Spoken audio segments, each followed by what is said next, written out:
चांगला आहे। सुभद्रा, तर आता मुख्यमंत्री एकनाथ शिंदे यांचा ताफा जो आहे तो निघतोय, तो थेट वाशीमध्ये जाणार आहे। आणि ही थेट दृश्य आपण बघतोय वर्षा निवासस्थानावरून। आता मुख्यमंत्री एकनाथ शिंदे हे थेट निघणार आहेत वाशीकडे जाण्यासाठी। ते निघताना आपल्याला पाहायला मिळत आहेत, कारण इतक्या दिवसांचा हा लढा होता आणि या लढ्याला अखेर यश आलेलं आहे।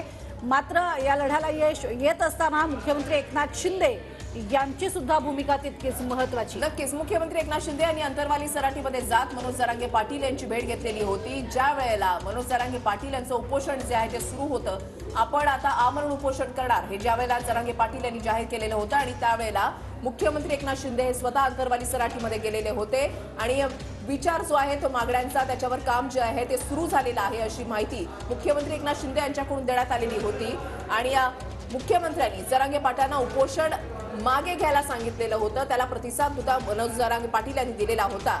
मात्र वेळ देऊन सुद्धा मराठ्यांच्या मागण्या पूर्ण होत नाही ते पाहिल्यानंतर मनोज जरांगे पाटील यांनी ही आरपारची लढाई आहे असं म्हणत ही पदयात्रा जी आहे ती काढलेली होती। मुख्यमंत्री एकनाथ शिंदे आता वाशीकडे